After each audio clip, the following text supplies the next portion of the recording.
soi-disant troisième mandat en Côte d'Ivoire, le comparatif en trompe-œil avec le Sénégal et les questions de fond. C'est un texte de notre père Alexis Diet qui fait une clarification ici à travers déjà le titre. Il dit soi-disant troisième mandat en Côte d'Ivoire. Et les gens veulent faire le comparatif trompe-l'œil avec le Sénégal. C'est de cela qu'il va nous parler. L'alternance démocratique du pouvoir est programmatique et sociétale. Il dit, pourquoi on parle de changement démocratique là? Il ne suffit pas simplement de changer les hommes. Mais il faut que le changement là, ce soit un changement de programme, mais aussi un changement de vision qu'on veut donner à la société. En français, ça veut dire quoi? Ça veut dire la démocratie là, et puis l'alternance démocratique là. Il y a beaucoup qui sont dans leur tête là, eux pensent que quand on dit non, éclaireur était là, on enlève éclaireur après 5 ans, on met maire blanc, après 5 ans, on enlève maire blanc, on met peut-être Binel Sidibé, après on enlève Binel, chaque 5 ans, quand on change les hommes là, c'est ça qui est démocratie, c'est ça qui est l'alternance. Chers parents, ça, c'est du trompe-œil. Pourquoi c'est du trompe-œil? Vous pensez que un homme sérieux qui veut réellement apporter une vision à son pays là, on ne parle pas, même ta propre famille là, pour construire une seule maison là, si tu ne voles pas là, tu ne peux pas faire ça en 5 ans. Il n'y a pas de salaire qui te permet de construire une maison régulièrement en 5 ans. Si tu travailles, qu'on te paye. Toi, voilà ton salaire là, tu enlèves tes dépenses dedans en 5 ans, tu as pu construire une maison. Or, déjà même une seule maison pour garantir la sécurité à ta famille, c'est la consécration même de l'effort de toute une vie. Maintenant, on parle d'un pays.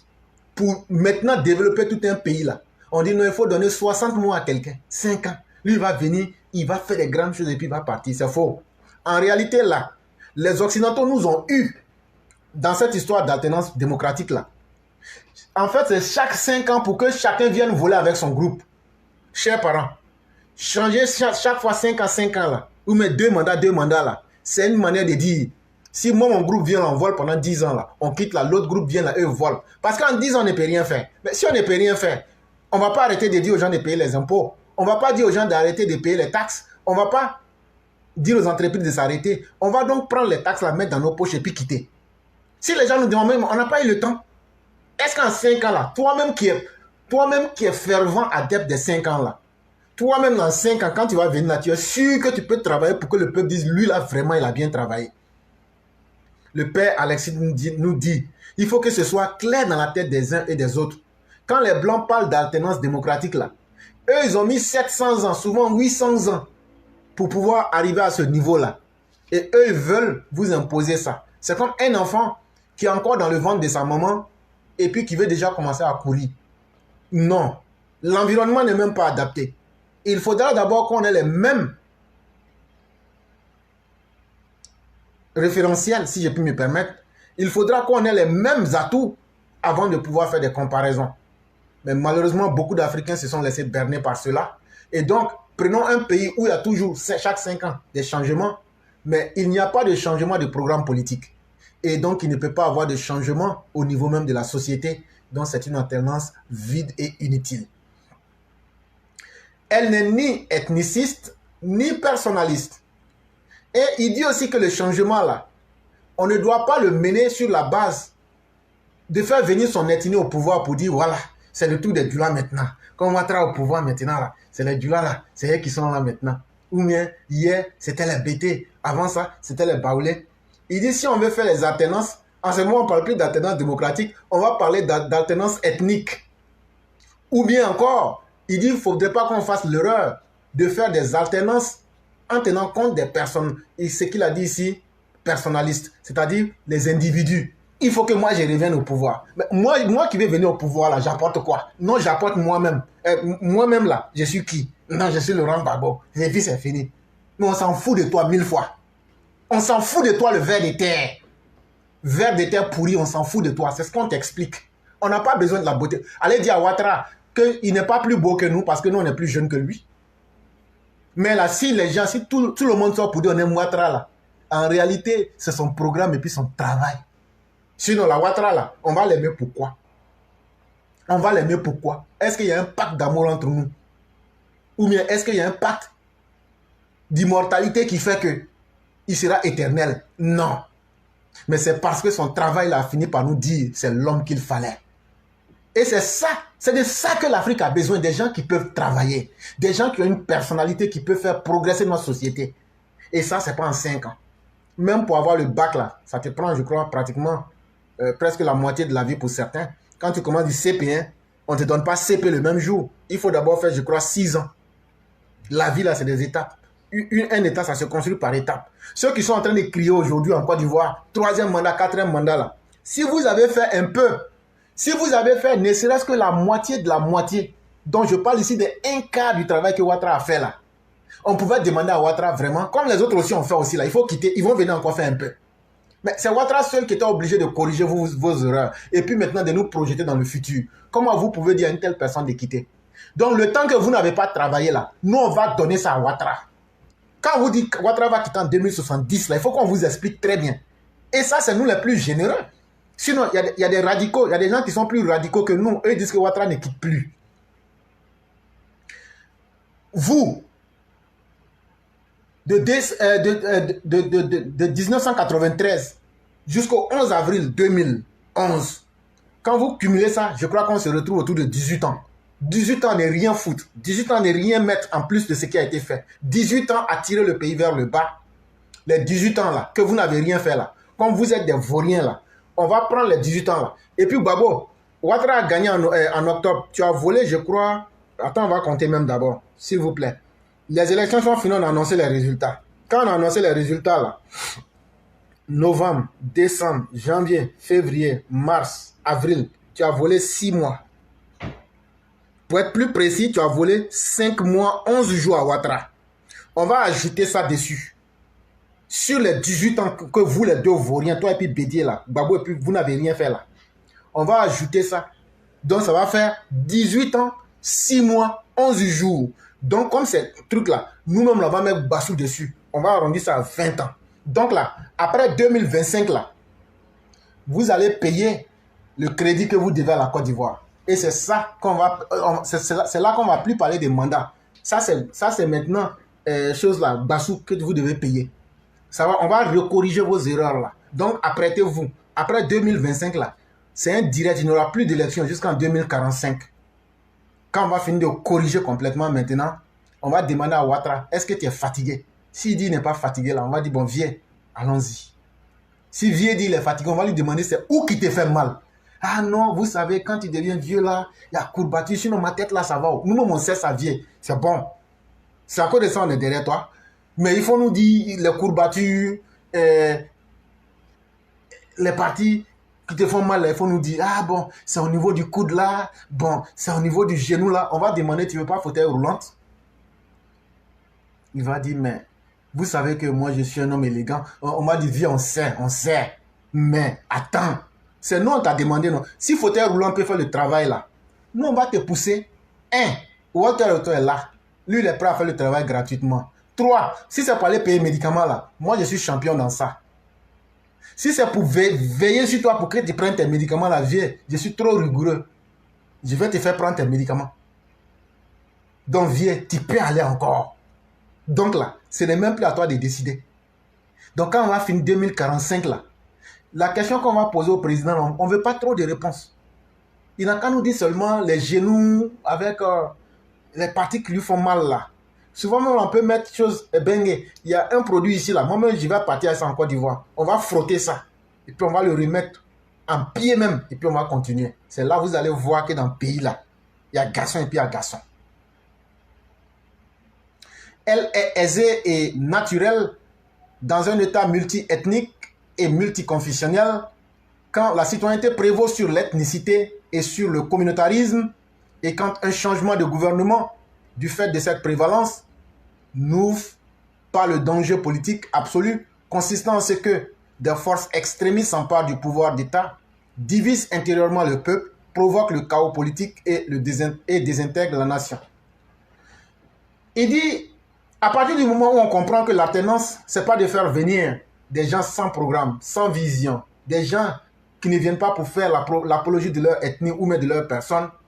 Il dit donc en ce moment, effectivement, quand on prend un pays où il y a plusieurs ethnies et plusieurs religions comme la Côte d'Ivoire, il dit c'est plus facile. Parce que si on regarde la valeur de ceux qui vont nous diriger, ou bien la valeur de la personne qui va nous diriger, en ce moment donc, on ne va plus s'inscrire dans l'ethnicité, on ne va plus prendre les ethnies pour définir les gens, on ne va plus se baser sur notre communauté, qu'elle soit religieuse ou ethnique, pour pouvoir amener à un changement de gouvernement.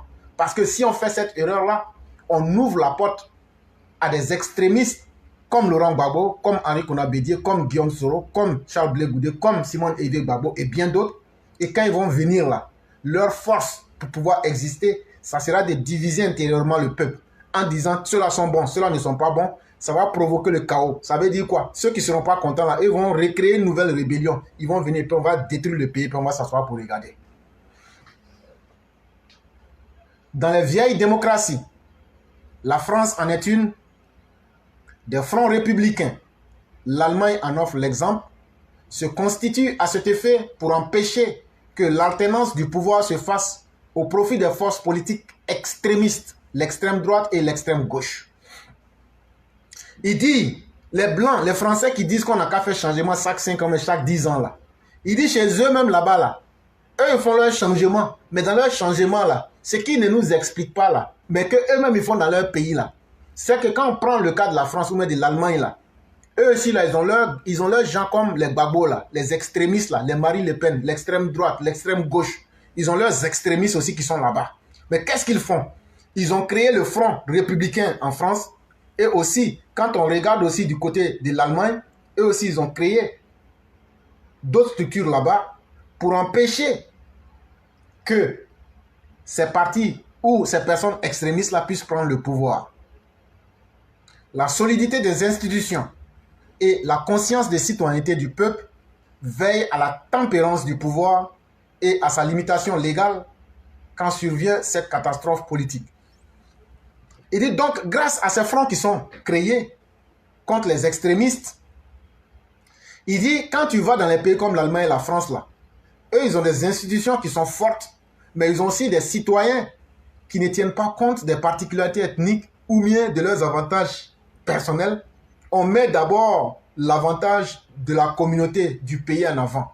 Il dit donc, grâce à la force des institutions et à la conscience que chaque citoyen a de l'intérêt national là, on ne peut pas aller les blaguer pour leur dire non, comme il faut une limitation des mandats et donc il faut qu'on change pour changer. Les populations sont suffisamment matures pour pouvoir mettre un frein à ces désordres. Notons pour commencer que l'opposition sénégalaise ne s'est jamais définie comme aile politique d'un mouvement de guerre de libération du peuple autochtone en lutte contre une invasion étrangère et une occupation de l'État par des étrangers. Il dit donc, revenons un peu, puisque si on parle des autres pays, on va dire qu'on est en train de parler des autres. Il dit, revenons un peu sur le cas de la Côte d'Ivoire. Tout ce qu'on vient de vous expliquer là, il dit, quel que soit ce que les Sénégalais vont dire, quel que soit ce que les opposants sénégalais vont dire là, est-ce qu'une fois vous avez entendu dans la bouche des opposants sénégalais que eux ils sont un mouvement de guerre de libération pour libérer le Sénégal entre les mains des étrangers qui ont envahi le Sénégal? Il dit, mais est-ce que c'est le cas en Côte d'Ivoire avec le PPACI de Laurent Gbagbo ou bien même le PDCI d'Aokronien? Eux, ils voient une partie de la population comme leur ennemi et donc il faut les traiter comme des ennemis. C'est comme je vous ai expliqué la similitude entre la religion et la politique. Je crois que je l'ai fait avant-hier. J'ai dit qu'en politique, il fallait en religion, il faut un dogme. En politique, il faut une doctrine. En religion, il faut un ennemi. Lui, il s'appelle le Satan. Et donc, en politique, il faut un ennemi. L'ennemi d'Alassane Ouattara s'appelle le sous-développement. Mais dans beaucoup de cas, quand les politiciens n'ont pas d'imagination politique, on cible une partie de la population comme l'ennemi. Et chez le cas du PPACI, l'ennemi, ce sont les populations du nord de la Côte d'Ivoire, tout comme Bédié. Il faut donc les choisir comme ça. Et donc, la religion cherche à sauver les âmes. La politique cherche à améliorer la condition humaine.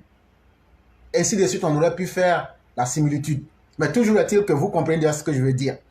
Et donc, au Sénégal, là, on n'a jamais vu des gens se mettre ensemble, tenir des discours de haine, prendre des armes pour dire nous, on va libérer notre pays contre ceux qui ont envahi notre pays. Alors qu'on parle d'une composante de cette même population-là. Il dit, au lieu de prendre le cas du Sénégal pour dire que c'est comparable avec le cas de la Côte d'Ivoire, il faut d'abord se demander si au Sénégal, eux, ils ont une fois fait ça. Mais en Côte d'Ivoire, est-ce que ce n'est pas le cas? On a le PPACI qui le fait tous les jours, on a le PDCI qui le fait tous les jours. L'opposition ivoirienne se reconnaît-elle dans le consensus républicain et dans les valeurs démocratiques au rang desquelles figure le principe d'alternance programmatique et sociétale du pouvoir? Il dit, bon, laissons ça.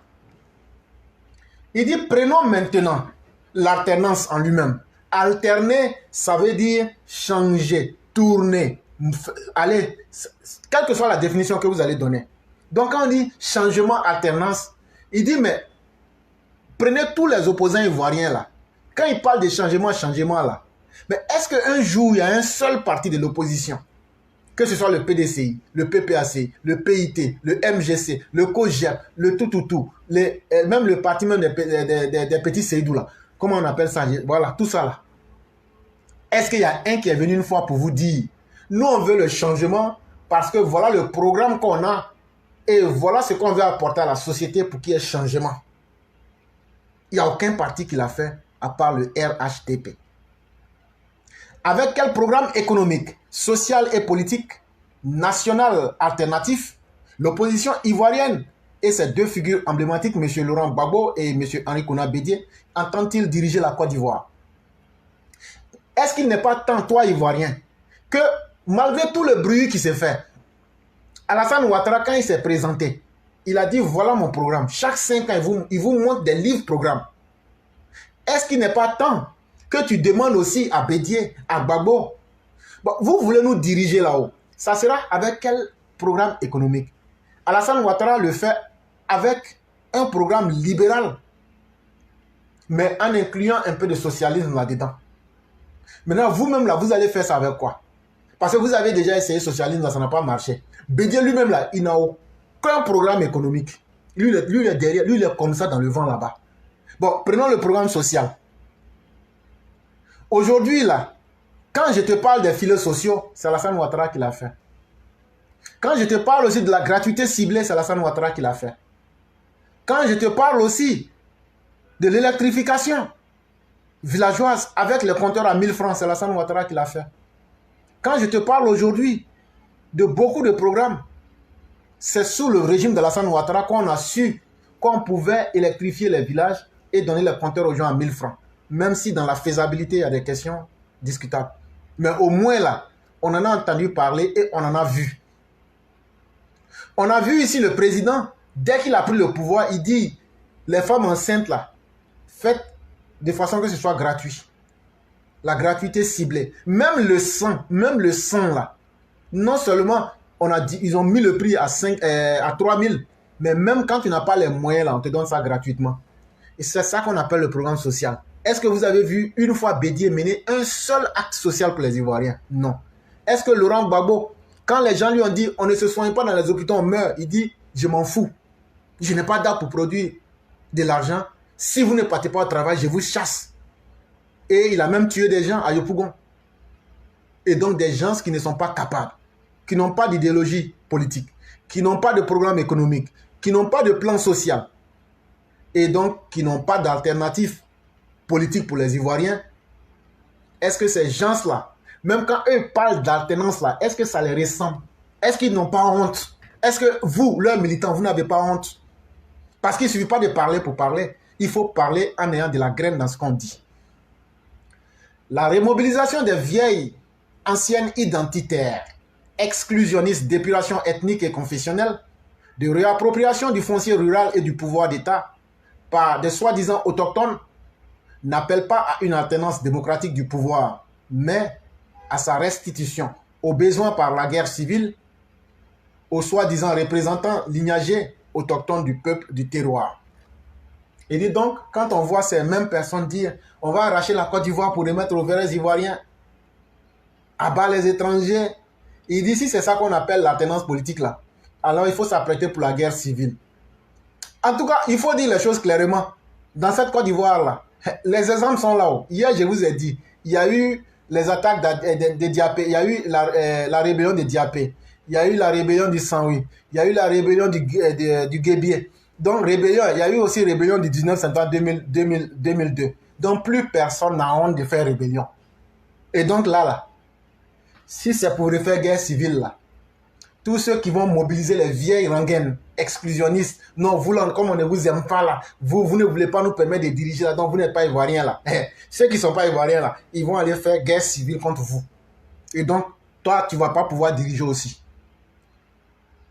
Si Alassane Ouattara arrive à diriger le pays là, c'est parce qu'il ne divise pas les Ivoiriens. Même si Alassane Ouattara essaie aujourd'hui là, d'ici 72 heures, on va se lever contre lui.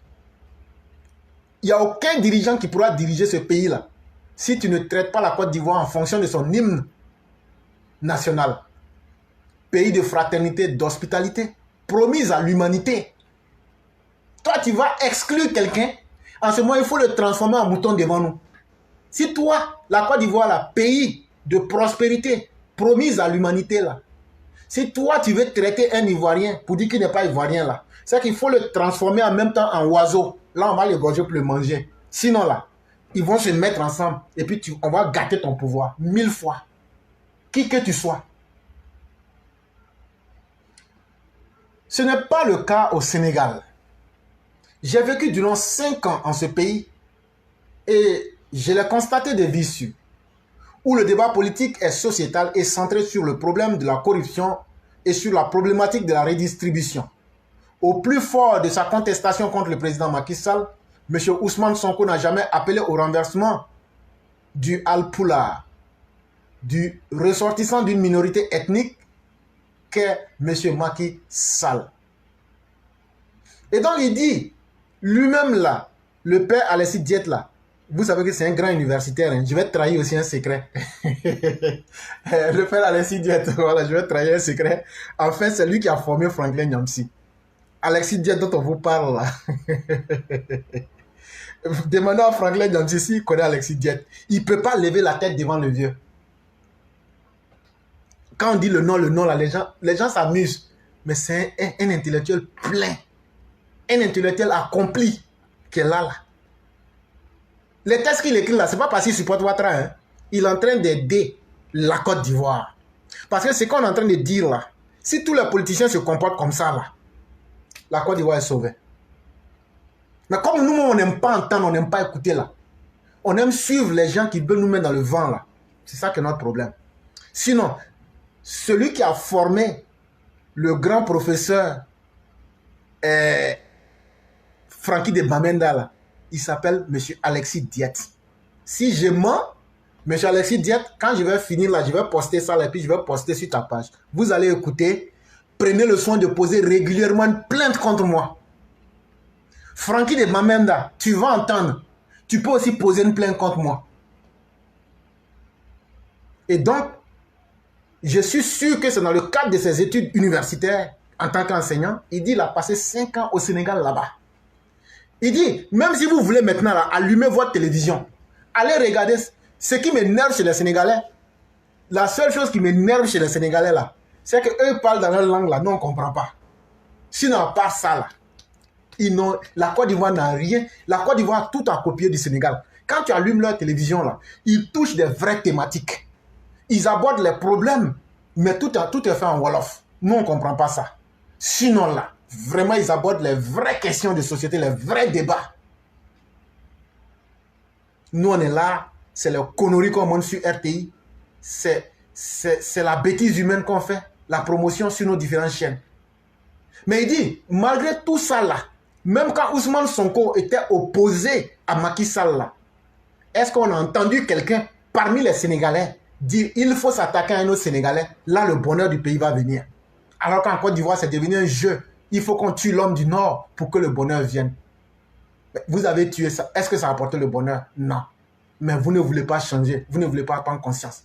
Bon, et si demain maintenant les gens du Nord aussi veulent imposer un rapport de force pour dire nous aussi on va tuer les autres pouvoirs pour avoir notre bénéfice, on va aller où avec ça? En Côte d'Ivoire, la soi-disant désobéissance civile cachait un projet antidémocratique d'ethno-nationalisme, d'épuration et s'était aussitôt transformé en tribune de haine et d'appel à la chasse à l'étranger et à des Ivoiriens stigmatisés arbitrairement comme étant étrangers.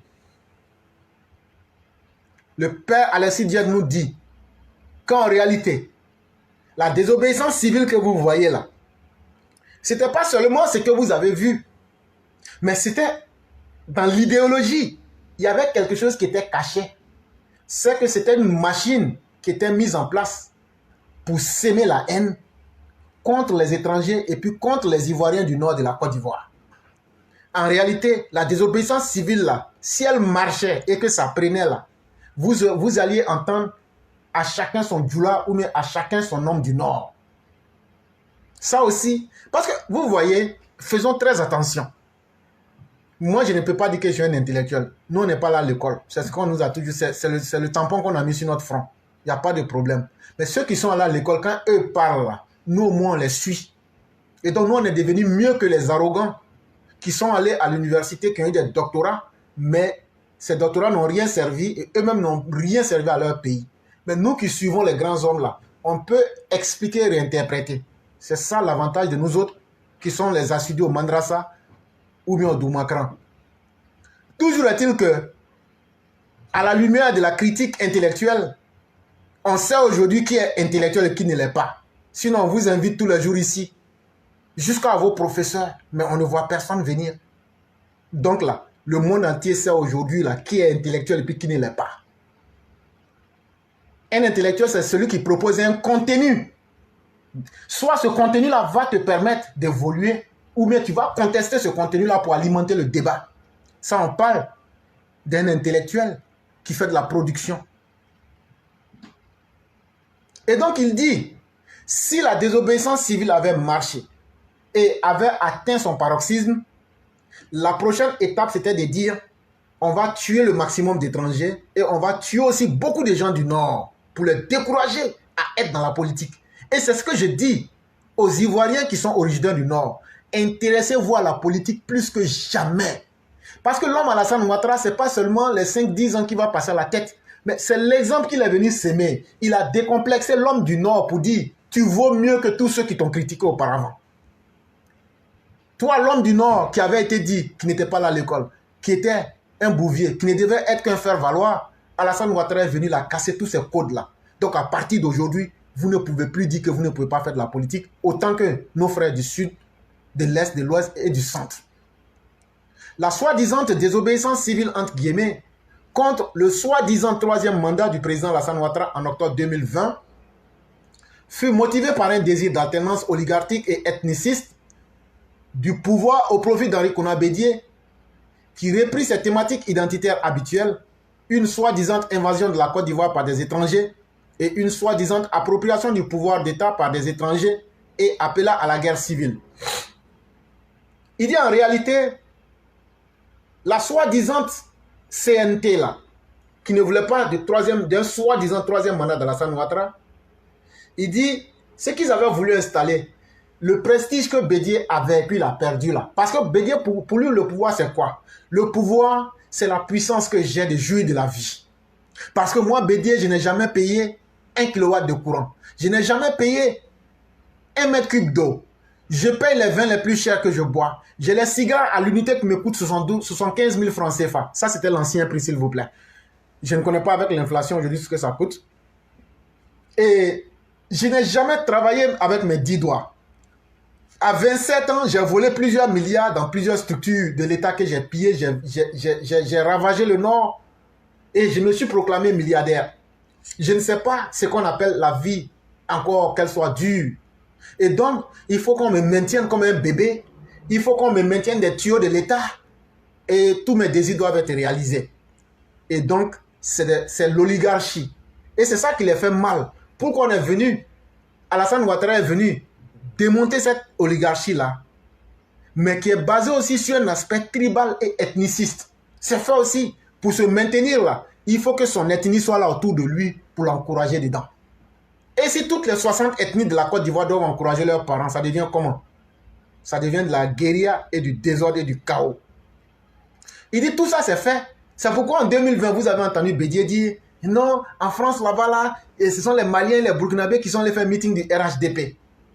Après, le même Bédier sort pour dire, non, en fait, ceux qui sont morts là, nous, on n'a pas eu beaucoup de personnes dedans. C'est chez eux là-bas, il y a eu le plus grand nombre.